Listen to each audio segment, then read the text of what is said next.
Assalamualaikum warahmatullahi wabarakatuh. We will deliver about the role of Turkey in the world today, politics, economics, and security for the panel one.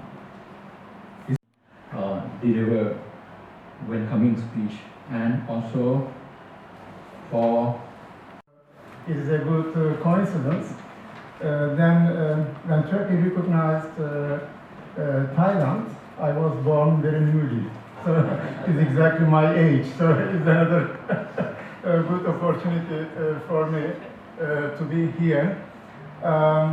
First of all, we are three academics here, and we will try to provide you different perspectives from different angles and sectors. Defense sector has already started, and we are part of it. I would like to ask Professor to tell me how many minutes I do have, because I'm programmed to speak for 3 hours. So, Open the sure. Q&A. Perfect. And please make like this. Then I add 2 minutes more. This is the negotiation. Let me start first of all. How we the Turks consider the world and the world considers Turkey. So it is the statement of Cervantes, the Spanish author. He said, "The world perceives you so as you perceive the world." So it's always from which perspective you look, how you are perceived, and how do you perceive the others. So from this perspective, Turkey is in a very important geostrategic, geopolitical and geoeconomic position. There are not so many countries in Turkey which has this connectivity of the different cultures, religions, political ideas, political views, and most of all, having the role of bridge, carrying the West to the East and the East to the West. I'm not only talking about the migrants now who are on the way. From this perspective, the modern Turkish public, first of all, since 1923, based on Ottoman heritage today, is perceived in a way that Turkey plays a role of arbitrator, Turkey plays the role of communicator, Turkey is playing the role of Nokia connecting the people, but Turkey connecting the cultures and the religions. So from this perspective, I would say Turkey is at the moment facing certain challenges. Enough to solve the emerging problems of the world? The answer is no. Is there any realistic expectation that these 5 permanent members of the United Nations will give up their privileged position? The answer is no. So we can debate whatever we want. The existing political structure of the world is not in the foreseeable future to be changed within this structure. Good afternoon. Yes, it's a great pleasure for me to attend such a conference here, and thanks for invitation. So I will briefly talk about the nature of Turkish politics, the domestic politics, but of course we never forget that there's a great relation between national politics and domestic politics and international politics of Turkey and international relations. So I want to state briefly 3 aspects of Turkish politics. It's because when we try to evaluate domestic politics of a country, we need to take consideration on the political system of a country. So let's separate the components of political history of Turkey.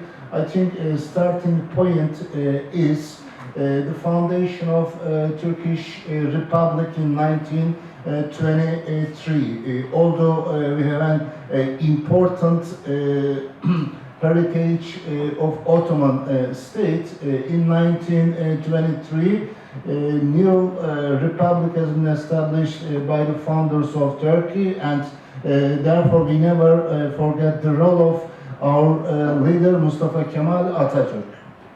So there are some important steps in Turkish political history from 1923 till today. The first one is the foundation of Turkish Republic in 1923. The second one is 1945 and 1950. It's because those dates are the starting of multi-party period in Turkey, because between 1923 and 1950, Turkey was ruled by a single party, Republican People's Party, which founded by Mustafa Kemal Atatürk. That political party was the modernization instrument of Turkish politics and Turkish westernization and Turkish civilization. Of course, during that area, there are some small Alright. First of all, I would like to ask you something. Do you think that if you buy weapons from a country, do you also buy the friendship of that country? This is very important question, because according to the United States, they say that we don't only sell you our arms to you, but we also sell our friendship. Now I'm going to explain to you how Turkey did or didn't get the friendship of the United States by army from the US. And so, when the first years of the Turkish Republic, Atatürk, our founder, he prioritized the defense industry very much, and he said that the economic development has to go hand to hand with the defense industry as well. So military power and economic development are very much interrelated with each other. So because of that, in the first years of the Turkish Republic, you see that Turkey has got, formed lots of factories, lots of farms, the government-owned plants actually. So you see the ammunition and the industrial move as well. However, things didn't go well, so we need like the political stability and economic stability, and we need to have financial resources. In this respect, Turkey did get military and financial and economic aid from the United States under the two packets. It was like the Truman Doctrine in 47 and the other one 48 till 51. However, very soon, after 3 years later, we realized that this aid is not enough for Turkey anymore. So what happened then?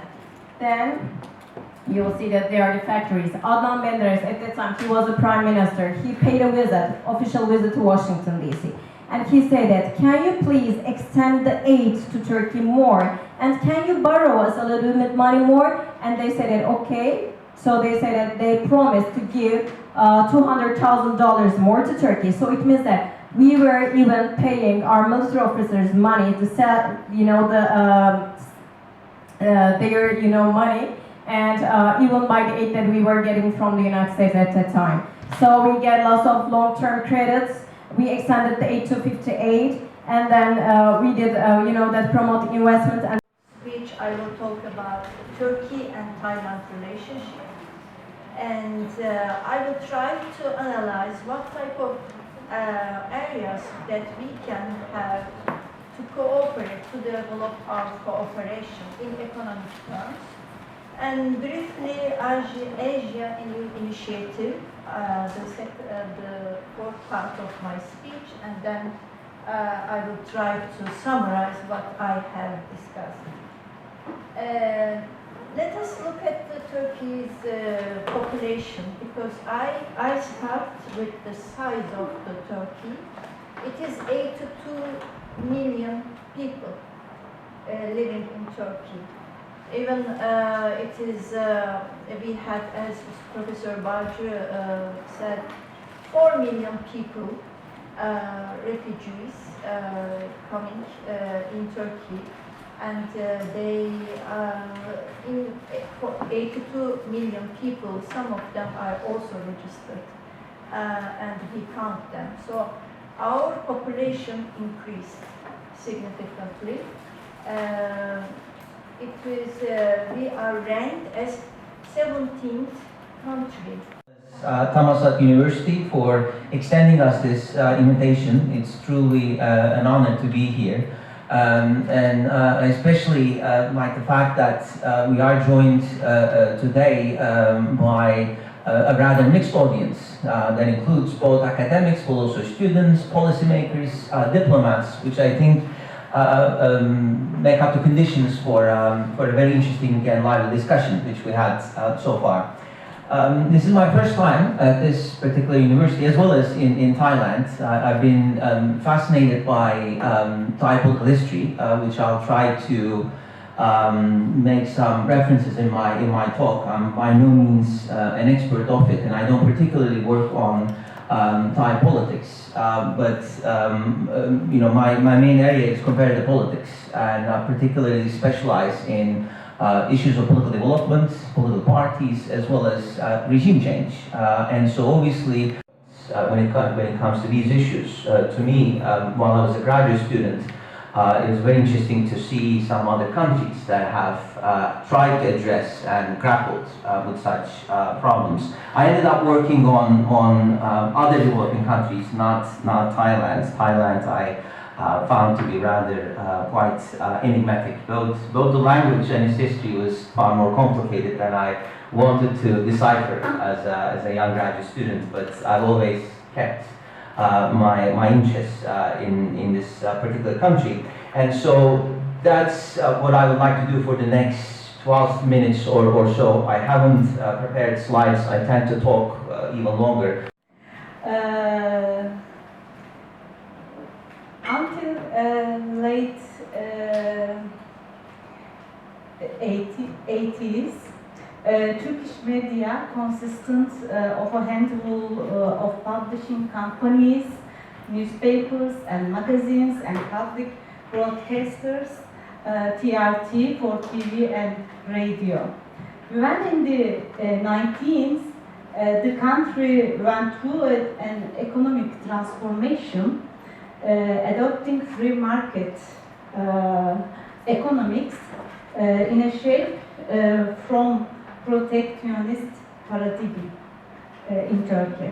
Today's Turkey, as a democratic country, hosts around 2,100 newspapers, including 180 national ones.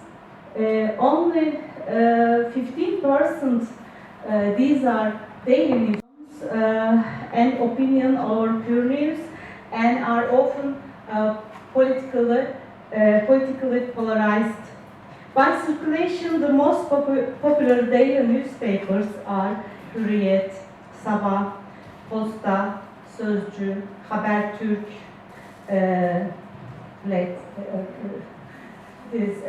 Habertürk last year finished the daily newspaper.